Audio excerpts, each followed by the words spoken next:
live right now. Just Matt, can you say something? Testing your system. All right. Yeah, All can right. y'all hear me? Now we can hear you. Yeah, I Ooh, can. God, just in time. Good morning. Perfect. Morning, morning, morning, everyone. Let's see here. Let me go live on Instagram.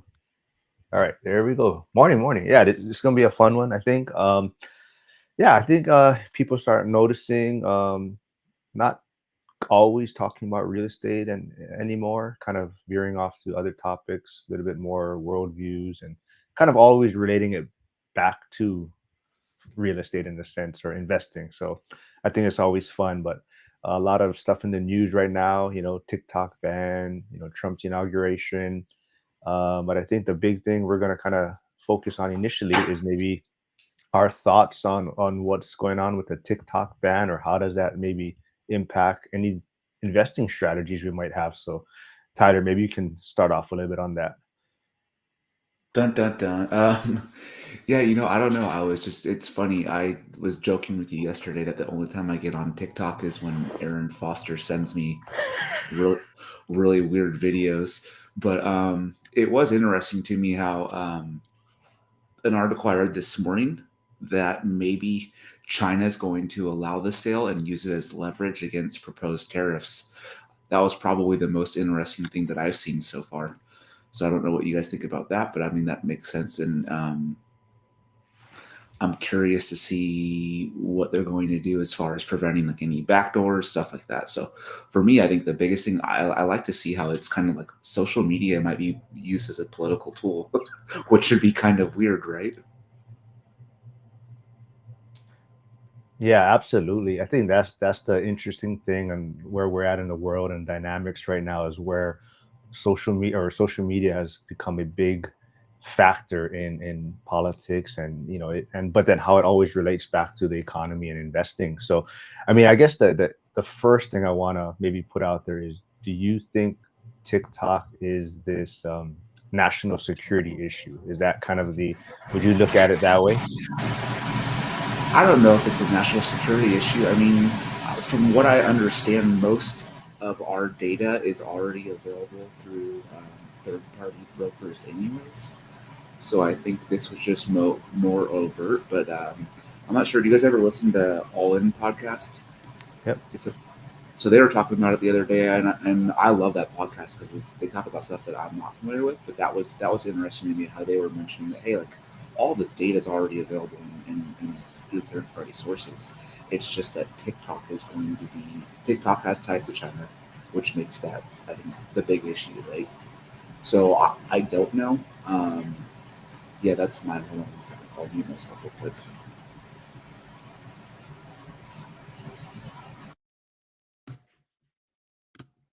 Yeah, I think the ties to, like adversaries, and obviously, um, like a lot of people that were on TikTok kind of got a little bit of like a not a kind of like wave to like go to a new platform, which is, Red Note, China's, Communist Party, major platform that they are kind of pushing.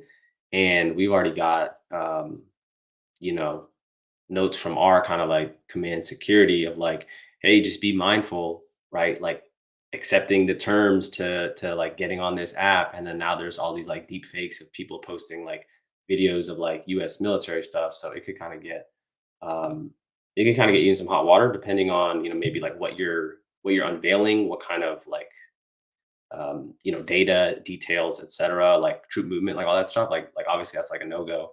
Um, so just kind of in my experience in our line of work, right? Like already that's been pushed out. Like, just be careful what you're posting on social media because you can't really retract it back once it's out there. So With that being said, morning Dennis, morning Keisha Davenport. She looks like she or he or she is paired from someone's channel, and she's asking, why is this guy going live if he's working? So I'm not sure who there's she's referring to. not me. I'm not sure. But Dennis says, I've never been on TikTok or downloaded the app. I've seen some of the videos, but they're usually embedded in Facebook or something. Yeah. So like Tyler touched on too, like I'm not a big TikTok user. It's same thing as usually when Aaron sends me something is when I'm looking at something on TikTok. But there is a lot of people that are using it out there, and there's a lot of people making that's where their income is coming from. That's their job essentially, right? So I do see why a lot of people are upset about it possibly getting banned. But I do feel as if it's a very interesting point where we're at, where it's kind of like how there was such an uproar when it went dark for even that short 12-hour period. I mean, did you guys notice anyone, or did you see anyone's videos, kind of going having a difficult time that it was gone for 12 hours? Well, I think a lot of those people have a lot of their income tied to TikTok too, right? Yeah, so I heard that there's a lot of meltdown videos, people freaking out. I also heard something interesting that some of the videos that were made with them anticipating that it was gone forever may backfire because of what they did or said. So, yeah, I think it's interesting. On a side note too, I was thinking when you change stuff like this, it does have an effect on like, well, we can tie it back to real estate investing. I remember when Facebook had to change a lot of stuff because they were data mining. Prior to that, I could be super efficient with my investing in Idaho. I mean, I got really good at targeting stuff. I would scrape data, enter it into Facebook, target those people, and I could compete really well. And then they banned a lot of that specifically for real estate. So I could see how if you have your income tied directly to it and it's gone, you're going to freak out. But then again, I mean, if we want to talk about it in the investing sense, that's why you diversify. If that person only had their following on TikTok, probably not a good idea. And I know a lot of people have said that about Instagram, Facebook, TikTok, or even YouTube, right? Like spread it out, make sure you're across all channels. And then like Andy Frisella was mentioning, make sure you gather your audience's data in some other form or fashion, like a private like email group or something to that effect. Yeah, so Dennis says several months ago, the federal government and contracting companies are required to delete TikTok on their phone if they use their phone for any work-related activities.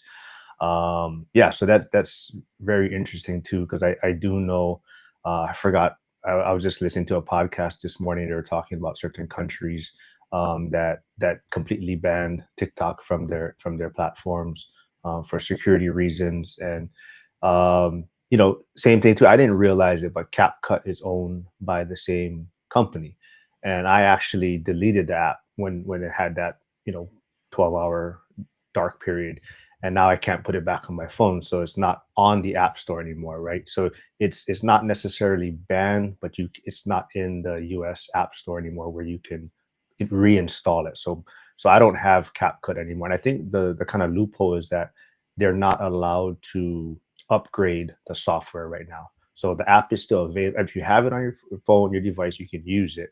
But as far as I guess the parent company being able to upgrade the system, they're not able to upgrade it currently. So at some point, it may not start working for the devices if nothing is resolved.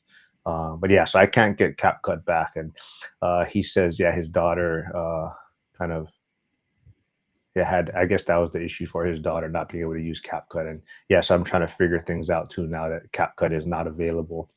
But Yeah. the funny thing though too is I think it's very interesting, and we can go different directions with this. But like, Trump was the one that initially kind of supposedly proposed this TikTok ban. I'm not sure the exact year, it might have been about 2019, 2020. But this, he was the one that actually started maybe this process of a national security thing on why we should ban TikTok and whatnot. So what do you guys think about maybe his position change, or how he's doing in office the first week? Well, I think in like kind of regards to that, right? His big thing was as long as an American company owns majority market or a majority ownership share, then we're I guess I don't say we, but like U.S. is open to making a deal with that. But just a funny side note, I saw that there was iPhones with TikTok installed being sold on eBay, and it's like for thousands of dollars. I mean, people will just find an opportunity to make money in the market. So I just thought that was an interesting little tidbit there. Yeah, I Yeah, think. No, no, go ahead, Tyler. no. I agree, and it is funny how he did shift, and like now, I was seeing like they had mentioned even that maybe Larry Ellison would buy it from Oracle. I mean, because I think the valuation is somewhere around 200 billion. I think I read somewhere, and it was saying how like Trump's friends with Ellison, but then Trump also said I've never once talked to him about buying TikTok. So I do think it's interesting as the switch, and I think, like I said, I think maybe it's because it's recognized as a bargaining tool now that it has more value to him and the U.S. that way. Uh, but yeah, I don't know. And then the first week of office, I mean, as far as being exciting, I mean, good grief, the news feed is just going crazy. Like yesterday with Colombia and the coffee and it's really, I mean, hopefully it all benefits us, but it's really interesting to see how much stuff is being done that first week, right? I mean, definitely not a quiet news week.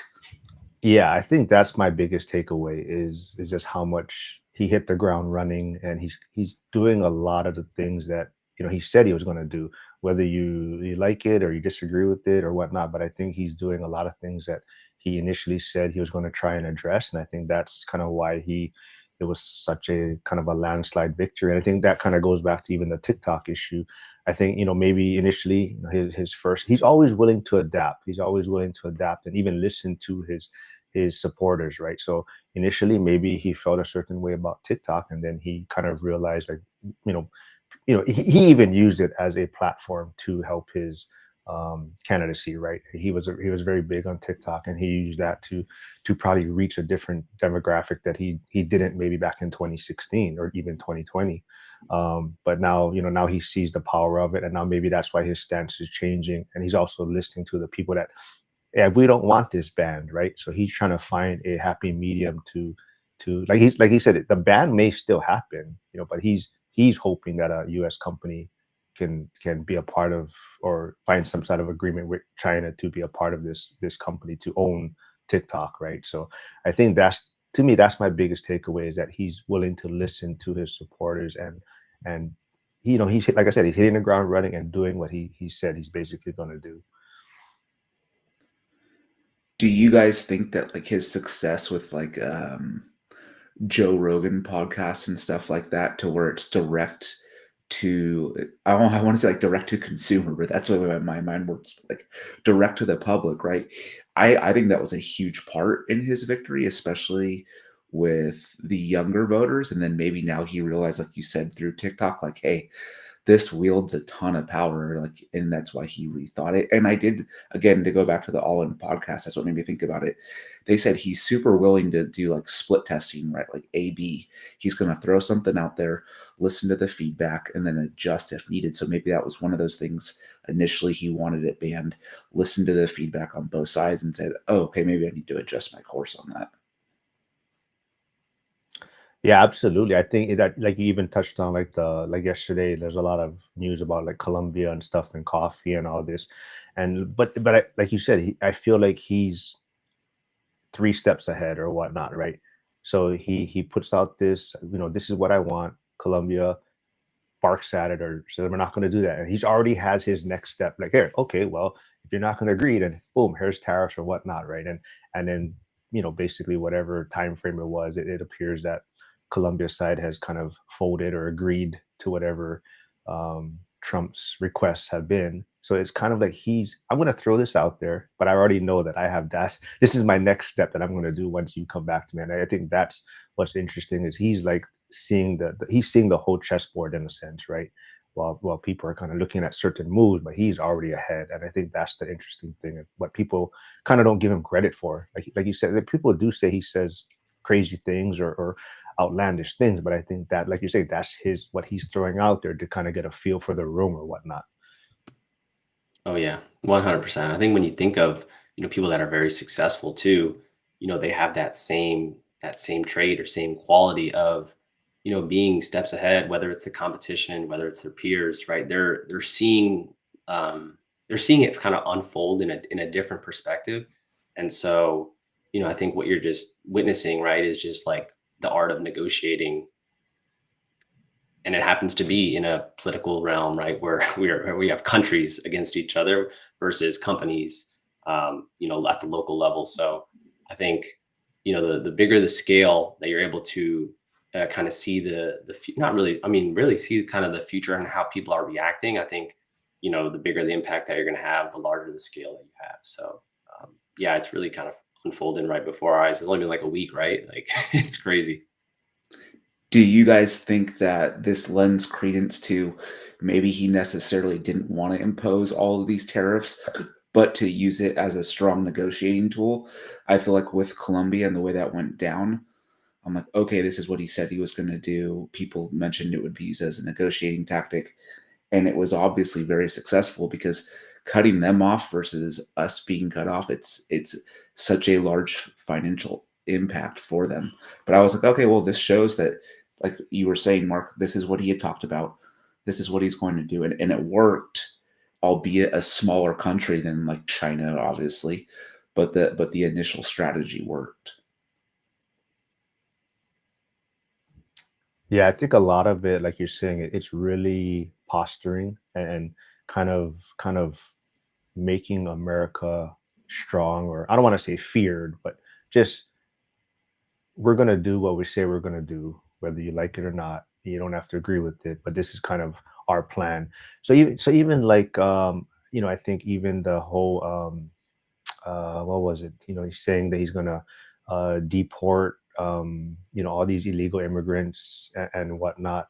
And people are upset about the fact that he might be possibly deporting people that's been here 30 years or 40 years, or people, what was birthright citizenship, right? They're trying, but I think that's he because that's what a lot of people that voted for him want.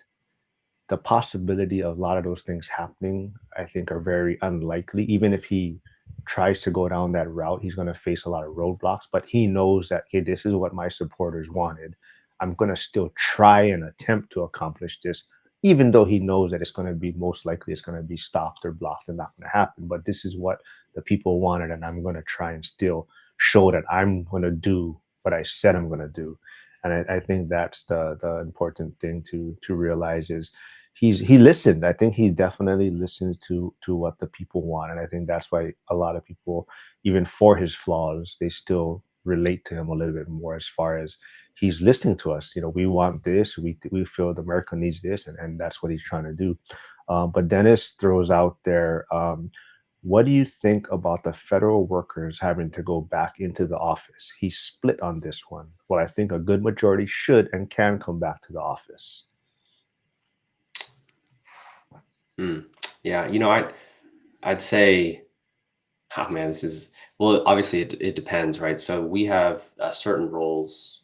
I'll just kind of use the Coast Guard as an example, where you know it makes sense if you are managing maybe multiple projects across different states, kind of like a project manager, and you're having to be mobile, and you're like, hey, you're visiting Florida this month, next month is Carolinas, and then you're going up to DC, and you're just managing projects maybe at kind of a remote level. I think that makes sense, right? To have remote work.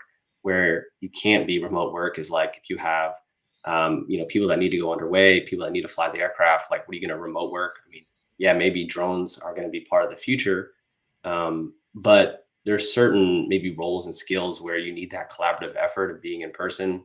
And I don't see the major kind of positive of needing that, like, hey, we could do some monthly Zoom meetings here and there and we still get the project done, versus everybody's kind of coming in the office. So obviously it kind of just depends on what your kind of line of business is. But for like IT, cybersecurity, I think that can benefit from being remote because you have multiple servers in different locations checking out different job sites. So that's kind of the big thing that at least comes to mind initially. And we'll see how they kind of delineate, hey, which ones are remote, that it kind of makes sense being remote, versus, hey, like if you're a team within a team project, maybe it might make more sense commuting back to the office.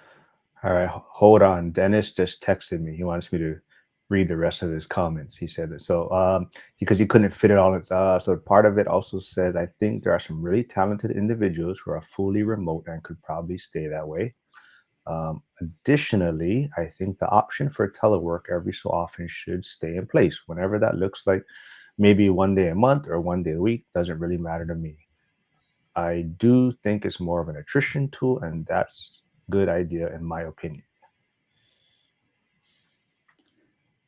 I think too. I mean, if we're going with the same line of thinking that we've been talking about, do you think it's also a way for us to cut the fat with the federal workforce? I mean, that's probably what is. I don't think there's an issue, like Matt said, with remote work with certain areas of the federal government, but I'm guessing it's aimed at cutting the fat. I'm sure there's a lot of remote work that's being done but not done right, and I think it's just a way they're trying to cut the fat and reduce all the bloat. And I mean, for those of us that have worked in government organizations, there's a lot of redundancy. There is a lot of fat, and that's not like you don't want people to lose their jobs, obviously, but I think it's maybe, I mean, in some areas, I think it matters. Like, I think for me in sales, I don't know if any of you guys have ever been on like a sales floor. There's just an energy that's created there and a level of competition and productivity that me sitting in my office right now in my house, I'm never going to match. If I, but like those are certain things where I think you create like, or if you're trying to create culture, it's really hard to do too. So I mean, I don't think the federal workforce has anything to do with either one of those. But I think I think there's reasons to bring them back in, and I think it's also, I mean, I would argue quality of life for a lot of people due to telework has probably improved, right? Maybe they're happier, they're more productive, they live in an area where they can now afford. I think there's a lot. It'd be interesting to see with the pushback, like why is there pushback? My guess would be a lot of it is people that the productive ones don't want to go because they feel like they're doing their job already, and the ones that are not productive don't want to be found out. They've been able to skirt around a lot of stuff the last couple of years since COVID, and now it's like, oh, I got to go back into the office and actually produce. Yeah, absolutely. I think, and I think a part of it is, Elon is, supposedly, head of the Doge or whatnot. But I think, he's big on in-person kind of work or meetings. So I think, he has a big role in why, he feels this way or why this is being put in place. But I also think it's kind of a quick and easy way to, like you're saying, trim some fat, right? Right. It's a quick policy to put in. We're going to see who sticks around, and who's going to leave, and that's one way to get rid of people to resign or get out of there in a sense without really having to go through this process of seeing who's being efficient and whatnot. But let's just throw this out there. We can trim some fat right off the bat, and now we can see. But I think we kind of touched on it a little bit earlier with the whole TikTok and people making income, and that's their job.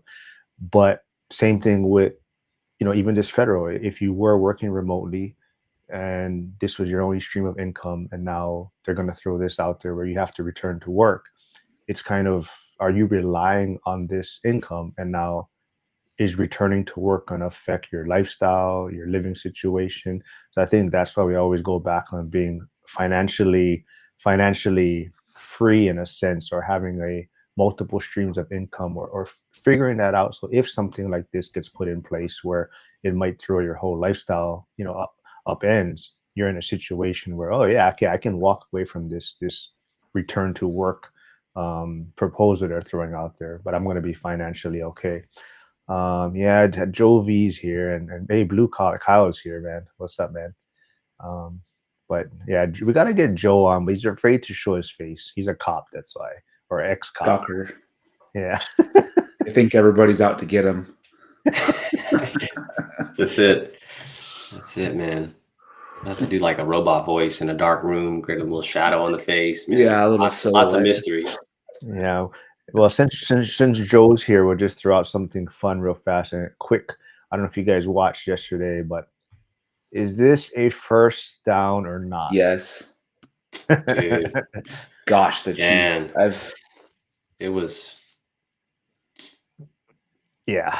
rigged, dude. Yeah, it's tough, man. It's tough to keep watching football when you see things like that happen, right? So, but yeah, America loves an underdog story. I mean, everybody wanted Commanders and Bills, and this is what we got, right? I mean, hasn't New Orleans kind of been through enough already? Like, gosh, now they got to bring these two Well, teams into town. I didn't say I'll definitely go with the Bills. I don't know about the Commanders. Okay. Oh, I see where this has come from. no, but well, since we're around that topic, real quick, did you guys? I sent it to you, Matt, but Tyler, I don't know if you guys saw about Jaden Daniels, about maybe some of where his success stemmed from. Was it the VR stuff? Yeah, yeah. Yeah. Yeah, I saw that and I was like, "Oh, that's pretty that does make a lot of sense." I mean, I don't know if anyone's listening out there is interested, but there was a story about Jaden Daniels' career, how, I think he transferred from where Arizona State or Arizona, yeah. And he was kind of, he was a decent prospect. He got to LSU, and then I don't know if his company reached out to him, but they were doing like this virtual reality type training, and he started using these virtual reality things to simulate or just speeding things up. Like I think it was like 2x speed, and then basically, once he did that and his next game, I mean, he kind of went off, and he just from that point, his career kind of just took off, and it almost seemed like, and I heard people talk like Colin Cowherd and stuff talking about it, but it just, even before that virtual reality story came out, but the game just seems slowed down to him. It's almost like he sees the game in slow motion, and now it makes a lot of sense because he's gone through all these simulations at 2x speed, and now when he's actually playing, the game just seems a lot slower to him. But yeah, it's interesting. Yep. Well, have you guys ever listened to podcasts or like book on tape, like at 1.5 or 2.0? And it's crazy how fast your brain adapts to where at first it seems like they're talking like a mouse, and then your brain picks up and it sounds normal, and then you go back to like 1.0, it feels like they're talking like super slow. I'm guessing that's 100%. the same thing, right? Like his brain just picked it. I think it's true. I know VR is used in a lot of different ways like that. I think I think it's really interesting to see the capabilities. I don't want to sidetrack us, but I just looked at something and that we're already talking about it. Where did it go? It's in the mortgage news, but it refers to what we were talking about. Hold on, let me pull it up. So right now the stock market's going down and bonds are rallying because Nvidia has been the biggest driver of the prevailing bull market, but I guess China's DeepSeek AI is currently on track to obliterate the worst day of losses for any stock ever. Have you guys heard anything about that? Not not too many details about deep stake, but I did see kind of like the repercussions at market open. Like Nvidia is trading at down 13% today, like massive one drop. And I feel like all tech stocks are kind of feeling a little bit of that. Like that whole rising tide lifts all ships. Well, this is kind of that sinking tide, and it's just kind of like just a macro force that's just pulling the weight of all big tech, big cap stocks, and in the market at large. So yeah, I'd have to look a lot more into what the work is at DeepSeek, but it's my understanding is it's kind of like an AI that's like they're like, wow, like it's actually as advanced as American chips, if not even more. And so it's like kind of curious of like, are we really the leaders in AI? I don't know. Is that kind of your understanding of it? Yeah, and maybe is it propaganda too, right? Like we're telling ourselves, "Hey, we're the best, we're the best, and hey, there's an alternative out there that's just as good." Yeah, exactly. I think that's kind of what I was seeing more of. Is it who's telling the truth in a sense? Is China throwing that out there to kind of make us start questioning our where we stand, or do they actually have these capabilities? And a lot of things I've been seeing is that it's kind of, they're not really sure if China has these actual capabilities based on maybe what other type of infrastructure they have for these systems to be in play. So like I said, it's really a cat and mouse game. People, if you're not, but the biggest thing is if you're not on the board in a sense, right, and you're not paying attention to these things, you don't know how to maneuver. And I think that's the biggest thing. Like even going back to TikTok, President Trump, all these things. It's like if you're not somewhat aware of what's going on, right? I mean, you're gonna just be left in the dust in a sense, and you're just going to be same thing, right? Either putting money in your savings account, or just continuously being kind of caught up in that rat race, But yeah, so how do you think, I guess, this is going to impact the mortgage rates possibly, Tyler? It's going to be good for the mortgage rates, but they're going to go down. Yeah. So bonds, I was looking right now. Let's see. MBSs have dropped like 24 points. 10 years gone down a little bit less. So, I mean, that's going to help rates, right? Anytime bad news for the stock market, good news for interest rates is pretty much what's going to happen. And then I think that kind of helps because this week the Fed will make their rate decision too, which indirectly affects mortgage rates. And from what I see, it sounds like they're not going to make any type of rate drops. So, I mean, maybe stocks will lead the way this week, but yeah, right now it looks like it's headed down. And if you look at it since Trump's taken office, let's see, um, we were at a high of like 4.8 on the 10-year Treasury, and now it's dropped down to like 4.55. So we're headed in the right direction. I mean, I think this immediate news is it's definitely good. So if the stock market falters a little bit, it'll help the rates. I think rates are headed down anyways. I think there's going to be a huge push, even if it necessarily shouldn't go down. I think they're going to make, because that's going to stimulate growth, right? We all know that. On the flip side, the fear is once we do that, are we going to rip through inflation right again? And that's a valid concern too, I think. I think for me, yeah, it's going to be very muddy this year. There's going to just be lots of uncertainty, and it just really depends at where you're sitting at the table, right? Like if you're a saver, you're going to be affected one way. If you're buying assets, you're going to be impacted one way.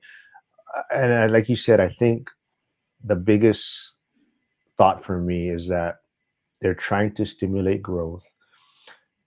Inflation is a concern, but I think inflation is okay in a sense if it's because of growth, not where inflation just because we're printing money and giving money away in a sense. So I think if there's something backing it to where either it's inflation because we're trying to bring manufacturing back home and we're building facilities here, or inflation because we're building growth into AI and whatnot.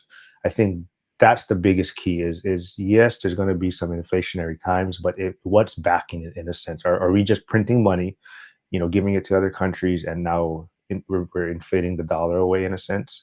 So I think to me that's the biggest thing. What's backing the inflation?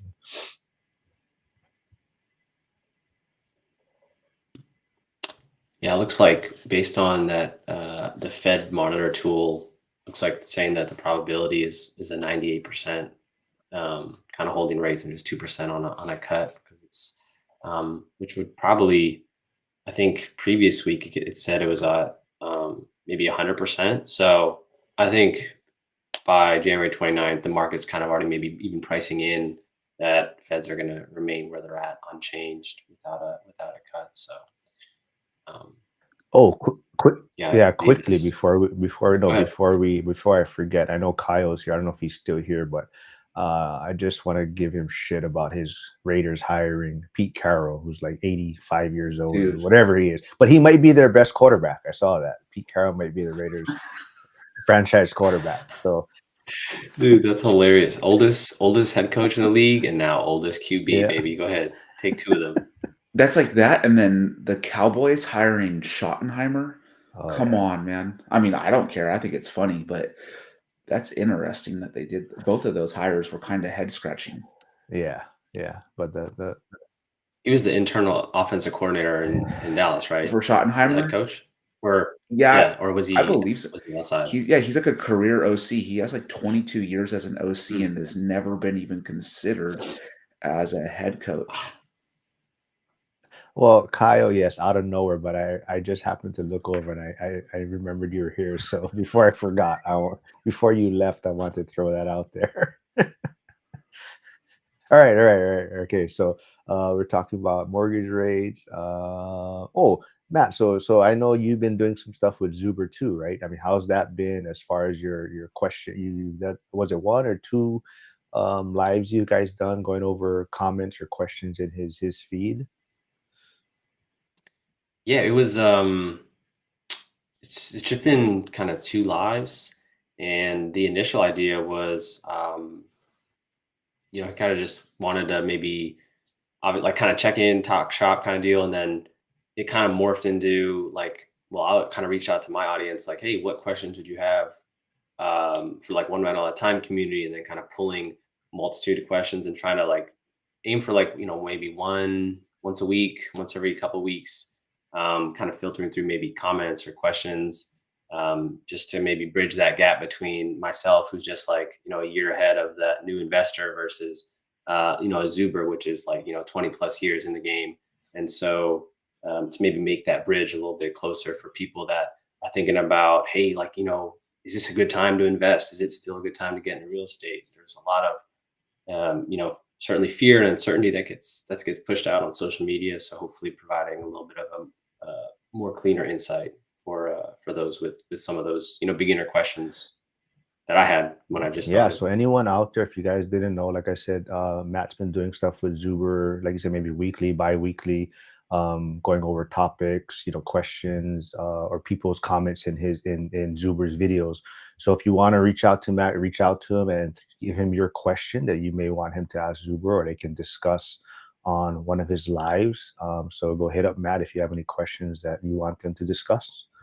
But yeah, so Tyler, so what do you, I mean, are you going to be in Vegas? I know right before we got on camera, we talked about the ORAD event a little bit, and you think you'll be able to make it? So you said it was the 16th, right? So short answer, no. But if my daughter's team, I coach her softball team. So we have a tournament that weekend. If we don't do well, I could possibly, are you guys going to be there Sunday night? I will. I leave Tuesday morning. I leave. Okay. Well, then, yeah, if we get bumped out early, which I'm honestly hoping we don't, if we get bumped out early, because that's only like a 4-hour drive for me. Unless they pay you off like the refs, right? Unless they pay you off like Yeah. the refs of the Chiefs game. Right? Absolutely. Oh, they're so terrible. I can't watch that. It was terrible. Yeah. Well, what direction do you guys want to head now? You guys still want to talk about mortgage rates? Where you guys want to go from here? Any more TikTok thoughts or what? I If guess not, I don't know. Has anybody's investing outlook for 2025 changed after the first week? Is a good thing to kind of maybe discuss.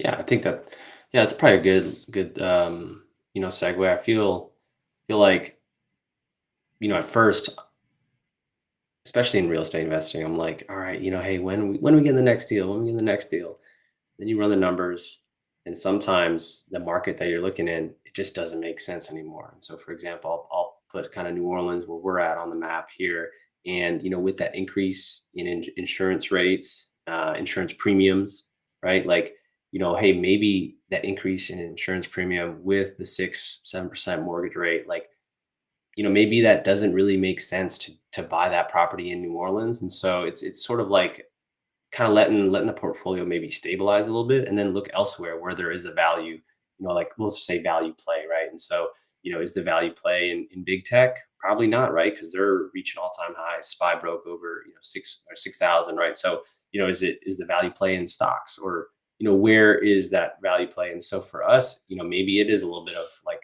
building up that maybe dry powder of investing capital or disposable income, and live below your means. And maybe it's kind of like a more mellow period than maybe that aggressive 2020, 2021, where, we were able to, hey, get a property this year, get a property next year, and put money into the market. And so it's almost like a little bit of a, I wouldn't say it's like an aggressive patience, which is kind of sounds weird, but that's at least maybe our perspective for now. It's sort of like kind of keep the train kind of going, but stay knowledgeable, keep learning about, hey, what are some other maybe investment, what's the next investment kind of deal. So that's just maybe our perspective for now. So Tyler, I don't know what your thoughts are, outlooks for 2025, and but if you also, Kyle has a question or what he's thinking. So would you buy a property with seller financing? under wait under market value, 10 years, 0% interest, but it's negative cash flow. I'll bite. um, it's me. It would be a no, but I know there's people that do that, like in California, right, where your appreciation is going to be a lot greater than a more linear market like Texas, or that's the biggest one that comes to mind. I think like Texas is a little bit more linear than California. But I personally wouldn't, and it's just from previous experience. If it doesn't make sense now, then I don't want to do it. It's just I'm always very positive with stuff, and that can come back to bite you in the butt. So I think the play is right. So there's no interest, so you're technically making money on that end. You're banking on appreciation and principal pay down because I'm assuming you're making payments. So I guess if you look at it like on a 5-year or 10-year window, is that going to beat me putting that same amount of money in a different investment? Then I think that I would have my answer. I don't know. You can go down the wormhole even further, or the rabbit hole even further, right? Well, if those things make sense and I get depreciation and that will offset gains in other areas, then you could do it. I mean, I just know I wouldn't do it, but I'm sure there's a lot of reasons that it would make sense. Yeah. So like one thing Dennis says, oh, what about a higher down payment to cash flow possibly? But yeah, Tyler, I think it really there's a lot of other factors that need to be considered, right? I think like where you're at in your journey, what your overall portfolio looks like. I think one big question is why is it negative cash flow? Is it because it's not properly being run? Is it possibly the tenant in there is paying under market rent or whatever, multiple tenants or whatnot? Is the property, I guess, in a sense, in need of rehab to get rents where it needs to be? Like, is there? So I think the negative cash flow part of it is kind of like, why is it negative cash flow? Is there like a reason for it?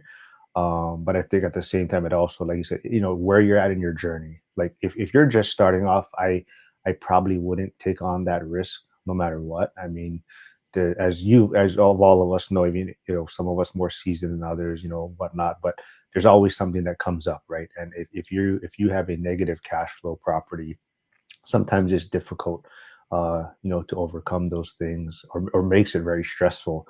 So I think where you're at in your journey, how big your portfolio is too, like can you cover these costs, right? Is it you have enough cash flow coming in from other assets or other investments that's going to cover this? And he says high market area being in the Bay Area, 600K property. Yeah, so I think a lot of that too also depends how negative it is, right? Like if you say you're in Alabama, a 50K property that's $50 negative cash flow, right? Yeah, okay, that maybe you can tolerate. But if you're like you're saying in a 600K or $1 million home market where the negative cash flow is 1,000 or 1,500 or something, that's tough to swallow every month, right? So I think there's a lot of other factors involved, but definitely throwing it out there to different people and seeing maybe there's something else creative you can throw in there, like Dennis mentioned, maybe a higher down payment to at least cash flow or something slightly, right? Just to kind of, so you're not underwater in a sense.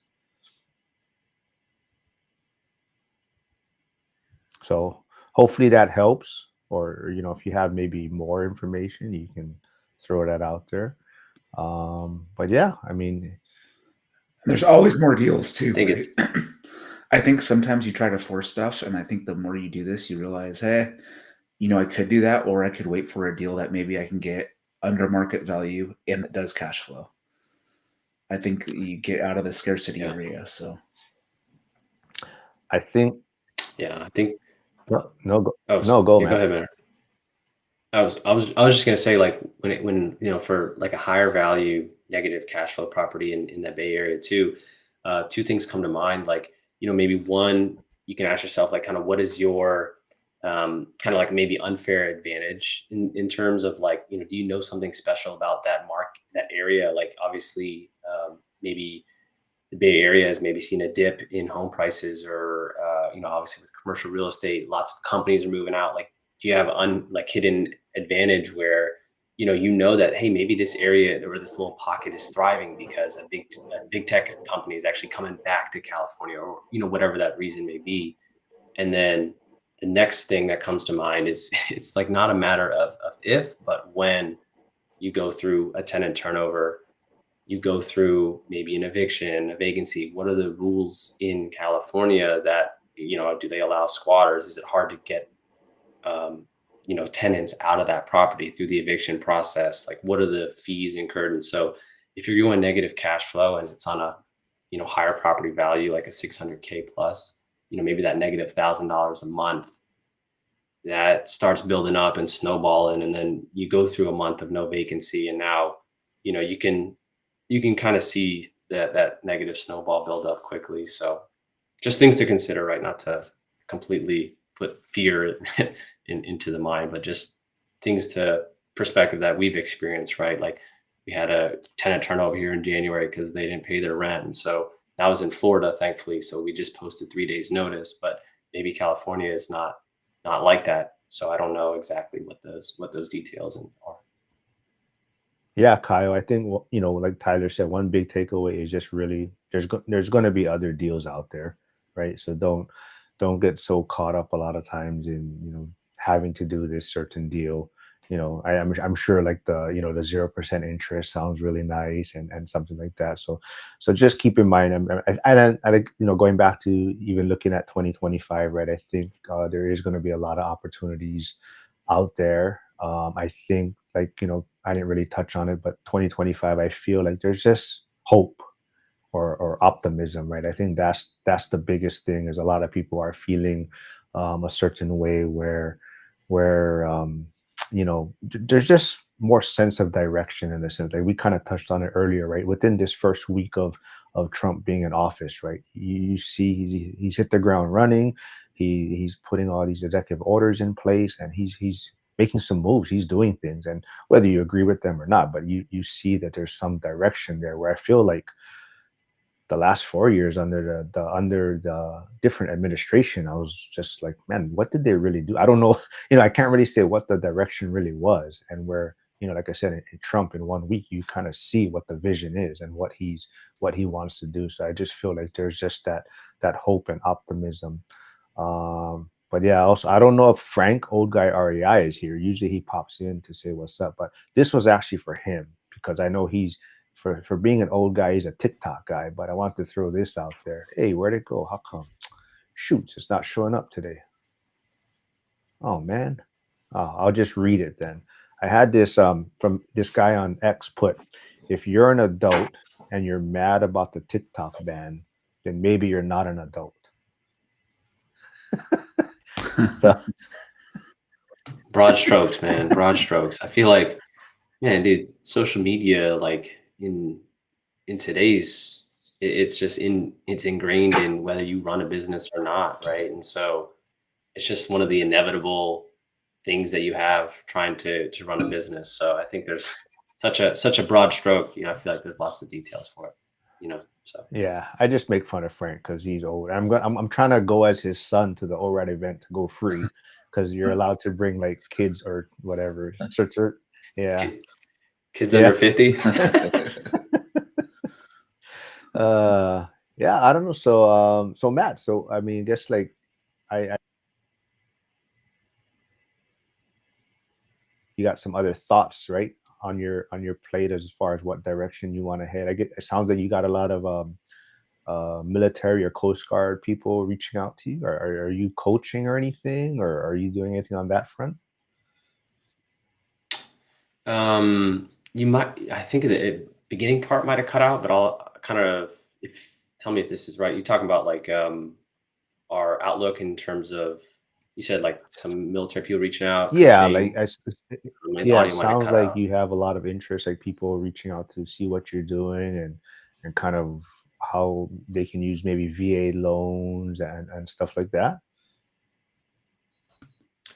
Yeah, a little bit. And I think the past couple years, it's mostly been, um, just hey, we'll hop on a call, like driving to and from work. Got 30 minutes now. Kind of just hearing a little bit about like, oh, kind of like what's the story? What are your goals? Like, you know, this is what we did. This is might something that you can consider if you're going to a new area and you're looking to get that first property using the VA loan, for example. The idea of coaching maybe uh, I'm a little kind of hesitant, right? I feel like it's probably the best way to really provide enough value and help other people to really kind of see the goal from like 0 to 10, for example. The other thing is like, um, at the same time, I still have like a full time job, and social media is something that we do for fun. We kind of share our stories, allows us to connect with a lot of cool people, right? Yeah, Mark, you're cool too. You too. And so, um, I think, yeah, sure, we can consider it, but it just hasn't something that really we've tapped into recently. But I'm sure the if the opportunity comes up and it makes sense for us to move forward, we'll be probably open to it. Yeah, I'm sure a lot of people can get a lot of value, reaching out to you. You're doing a lot of cool stuff. And Tyler, I forget, were you doing mortgage stuff? Were you a lender before you got out of the firehouse, or you were? Yeah, so like in the early 2000s, I started like 2000 and 2001. I did title insurance and then started with mortgage right after that. So when I got hired, I stopped because I was on probation and in the tower, and I never intended to honestly go back. But then guys kept asking me questions, and I'm like, well, I might as well just start doing loans again. And then it took off ever since. So yeah, I've done real estate pretty much every year of my life since I was an adult. Just because especially like where I live in Orange County, like that's like the mortgage epicenter, and real estate at that time in 2000 2001 was just bonkers. So yeah, I've done it for a long time. So how do you, like you Guy said, that's older. yeah, how do you like doing business in California? I mean, like after these wildfires, I think a lot of people are, you know, thinking about their future in a sense, as far as, are they going to stay in California? Are they going to invest in California? Do you see more likely things to change policy wise there, or just more likely people leaving? I don't know. I mean, I honestly, I mean, if we're going tinfoil hat time, I honestly think that things shifted already in this last election. And I just think that there's a big groundswell to change stuff. It's funny too. Like Grant Cardone is obviously all pissed off because his house um, almost burnt down, right? And he's like going up and down the state right now, like doing all these events. And it's more centered towards, I think, that like changing California policy than his traditional stuff. And maybe that's the new angle. I don't know. It was funny. He reached out to me on Instagram to see if I knew a fire captain that was on the job, because it was, I think I told you last time, because it was his house that was being saved by LA County Fire. And I was like, oh, this is a scam. So I just was like, real quick, I was like, no. And then I looked, I'm like, oh, dude, that's actually his account. But anyways, I think with people like that, I think people, right? People with deep pockets, if they want something to get pushed, they're gonna lead the charge. I think it's going to be there's going to be a shift. I think it shifted so far left. I think policies are going to change. Now, do I think like the Palisades and Eaton area are going to get these building permits right away and it's going to be super fast? No. And from what I hear, there's already a lot of influx into neighboring states. And one of the bigger investors I know in the Bay Area just announced right now he's selling the last 9 of his properties and he's moving to Nevada. And he's a smart dude. So I think a lot of people are just tired of being overtaxed. And if you can go somewhere else and have better opportunity, why not? My uncle moved to Salt Lake City, lived in Southern California. He has a property that has a beach view here in Orange County, but he decided to move to Salt Lake City because he just gave him a 14% bump, right? I mean, I think unless stuff changes, people are going to continue to move. But I saw a lot of Trump flags and a lot of things during the whole election period in a state that's decidedly left, right? So I think there's just Dude, I would take middle of the road right now, to be honest with you. Just like let's have some normalcy, moderate both sides. Like let's go all make some money and like take care of our families. Right? Yeah, Like, is it that hard? exactly. Right. Bring common sense back. Right. Dude. I think that's that's the biggest thing. Same thing, right? Like you said, I saw a lot of Trump flags in Hawaii, and Hawaii's a very left blue state, and I was very surprised, to see that. I don't think we'll ever go completely. Even the middle, I think, would be a stretch for Hawaii, but definitely somewhat, moving in that direction would be a good sign to see.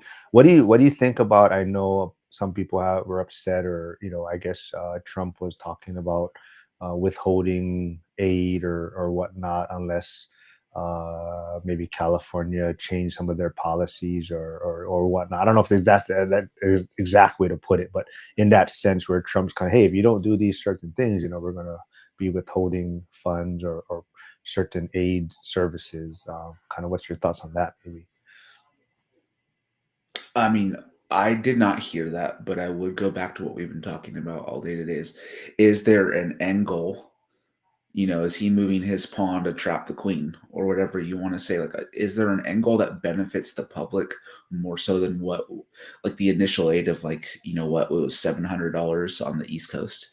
Like, is he thinking, hey, we'll get more funds released than that 700 if California does this? I don't know. I mean, I get people are probably angry that they're being used as a bargaining chip, so I definitely feel on that side, but I think it's an opportunity to strike, right? Like, does he have an opportunity to strike against probably Newsom's his loudest, opponent? Like, is this his chance? And does he think by doing this that it's going to better the people? Then I don't know. I mean, that's tough to say, right? Because we know when people lose all of their homes to a fire, they're devastated. So probably not the best timing, but did they think that this was going to benefit them? So I can't really speak to it, but I'm just thinking, what is the end game? Like with him, I think it's always what is the end game that I don't see and try to back my way into it. Well, I think a lot of it too was, like California or Newsom, right? It's like they collect a lot of taxes or whatnot, they get a lot of money, and they wanted to, in a sense, Trump-proof California, Yeah, right? So Trump is kind of like, why should I give you aid or help you, in a sense, when you're trying to make your state basically harder for the rest of the country, or you're Trump proofing it for whatever policies that I'm trying to work on, in a sense. So you want me to help you with resources, but you're making your state opposite of what I'm trying to do. I guess that might be one, like you're saying, one avenue, or the way he's looking at it. Like, you want resources, but yeah, you're doing everything opposite of what I think is the direction, in a sense, that's going to better the overall country, in a sense. But I forgot if it was you. I don't know which live it was on, but I think the biggest takeaway that I'm hoping for is that we kind of go back to the federal government, in a sense, kind of does the basic control government, safety needs, but every state really goes back to being their own state, in a sense, and kind of policing it a certain way that they want to policy it, and whatnot. yeah. I mean, the states' Yeah. rights. That's I feel like that's how you get more buy-in, more input from your constituents as well that are living in the state. And I think to hit your point about like it's more so it almost feels like, like identity politics, like you said, are taking more of a forefront than the needs of the people whose houses just got burned down, whose lives are completely upended. And it's like, man, like you're kicking them while they're down. Like, let's focus on what we're trying to do here is, help these people and to, whatever political side, like let a ref, like to make that the focal point. It's like you're totally missing the boat. So hopefully everything kind of, like you said, gets ironed out because I know it's like, man, the more days that go by, the longer times people want to rebuild, get their lives back on track. So it's just an absolute, devastating situation for those affected. What Matt just said reminded me. It's like the parents are fighting, and then the kids are over here in the corner like crying because right because and it's like Trump and Newsom, and it's like wait a minute, all these people over here. Yeah, that's right. Like, we didn't get dinner. Come on now. I'm hungry. Yeah, I think a lot of it too is like even I think I saw Rick Caruso. I think we talked about it last time, but he was the other candidate for mayor. And anyways, he was talking about how Newsom came out saying that he's going to cut red tape and all these things to speed the process up. And Caruso was like, well, that sounds nice, but it's roughly been 3 or 4 weeks, and there's been no cleaning of debris or removal, and people really want to just get things moving and get this process going, and nothing's being done in a sense, right? So I think he's like, you say these certain things, Newsom, you say you're going to cut red tape and make things easier, but yet nothing on the ground is going into effect. So I think hopefully, that wakes people up, and kind of speeds up the process. Because, like you're saying, I think at the end of the day, people just want to start the process, the rebuilding, the healing process, and clean up these areas and start the rebuilding and or figure just what direction they're going to head in, whether they are going to move or rebuild or whatnot. But they just want to get started on this. Um, but yeah, I mean, so I guess I don't know. Anything else any other topics you guys want to touch on? I mean, I know we were talking about 2025 and our thoughts on that. Do you guys have any deals you're working on currently? Nothing in the I have retail stuff like my mortgage and then real estate stuff, but nothing investing side right now. Um, but I wanted to watch the last couple months and kind of see where we were headed, and I think I'll ramp Boise back up. I forgot who I saw. Someone was talking about Boise. I forgot what podcast I was listening to. Um, Shoot, I can't remember. It might have been Bigger Pockets. We're talking about the best markets to invest in 2025. And I couldn't remember if Boise was a go or no go because of just where the prices have gone as far as kind of inflated a little bit. But It's crazy. yeah, I think 2025 is going to have a lot of opportunities, and I think I think all of us, or even the people in the chats or whatnot, or being in the community, I think the fact that you were already in the game in a sense, and talking to people is really going to make things a lot easier. I think I can see, like, if you were sitting on the sidelines this entire time and now you want to get started, I think there's so much kind of fear and uncertainty in a sense where you're just hearing all these negative things where it's hard to pull the trigger. But I think if you've been in it the past few years and you've kind of seen the ebbs and flows like we talked about before, it's going to be a lot easier to kind of maneuver in a sense, right? Oh, absolutely. I mean, and to that point, once you have momentum, you don't want to lose it.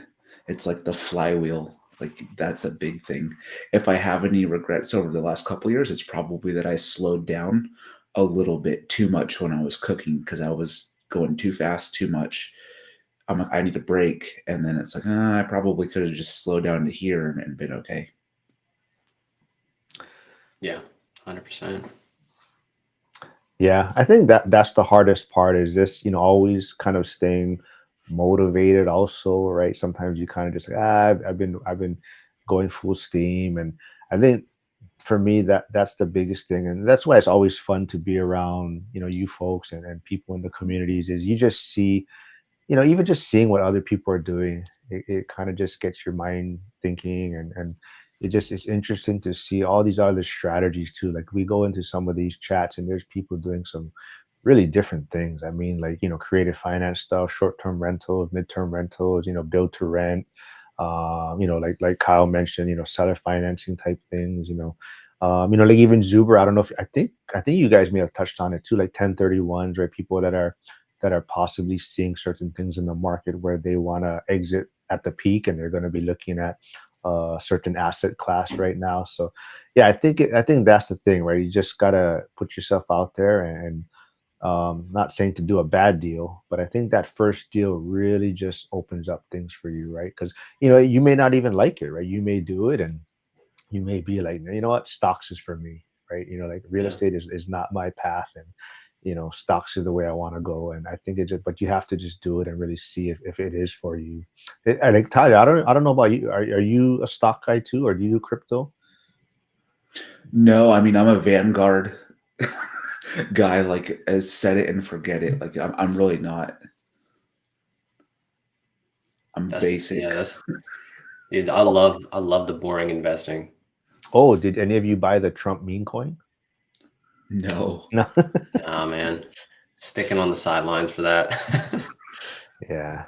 Hey, but if you made money, great. If you got the rug pulled, I'm sorry, man. Should have learned from Hawk Tua's coin. Yeah.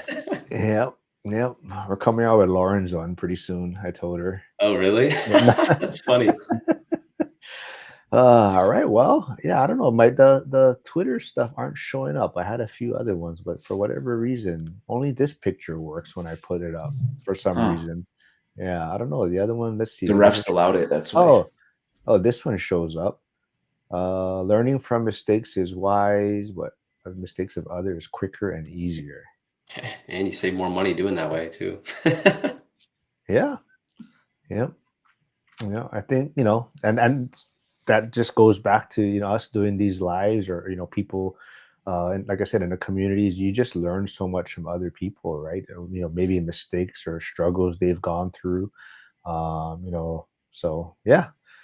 Well, I don't know. You guys want anything else you guys want to wrap it up with, or anything else you guys want to say? Any other topic? Like I said, if you guys got questions that you guys maybe want Zuber to discuss with Matt, reach out to Matt, shoot him your questions, and he'll try and bring it up to Zuber and see if Zuber has any thoughts on it. But do you have like a set day you guys do that, Matt? Or are you guys working on a kind of a dedicated day? No, it's pretty dynamic. I just kind of work like my duty schedule. Like I go in from 3:30 to it's a 24-hour shift. So that's why I was like, hey, these mornings I'm free. And so it's no set schedule. Kind of just pop up here and there. I'll try to give a couple days of notice for people if they have questions. But yeah, pretty dynamic. And I know. So are you just doing? Is it on X and YouTube, or where are you streaming that to? Yeah, it should just be X and YouTube. I think for now, yeah. And both of your channels, or just his channel? It should just be his. I think it's just his Okay. channel, and then I just take that. I'll take the link and kind of splice it, and then populate it on my end of things. Probably just the easiest way, path of least resistance to share it. All right. And Tyler gave me but so are you gonna be in Vegas, Matt? Oh. Tyler? I think if anything, I'll just get a virtual ticket to at least be part of the conversation. I have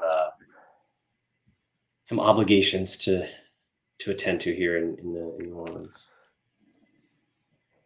Be there in spirit, my man. Oh, all you guys letting me down, man. There's supposed to be like I didn't 10 say no. Yeah, no, well, not so much. Yeah. Well, you're kind of close, so hopefully you're able to make it out for, Sunday night or whatever. But like I said, too, I still don't even know who all the full speakers are. I'm not sure. Like Coach Carson, I'm not sure if he's going to be there this year. I don't remember, because I know he has his own event early February in Charlotte. So I'm not sure if he's going to be there. But yeah, all right. Well, unless there's anything else you guys want to wrap it up with, I mean, this was a good one. I don't know. Do you guys have TikTok though on your guys' app? Or I know Tyler must. I do, but I don't even, like I said. Yeah. I literally never go on it. Yeah. Matt, do you have it though? I do not. No. Just yeah. Yeah. Yeah. Like I said, CapCut I can't get back on anymore, but I did have TikTok, but same thing. I just use it for very random things. But apparently, I guess there's a lot of recipes and stuff on there, Aaron said, or that's what he uses it for, right? That's awesome. Aaron. Yeah. I'm going scrolling on recipes. All right. Well, we're still trying to get Aaron back on. I think he's one of the most requested guests to come back on. But nice. I know he's busy, so we're always trying to get him back on. But we'll try and do this again, and hopefully keep you guys entertained and learn a few things. But yeah, thanks for tuning in, everyone. Appreciate it. All right. Thanks for having me on. Good to All see right, guys. Tyler. Thanks.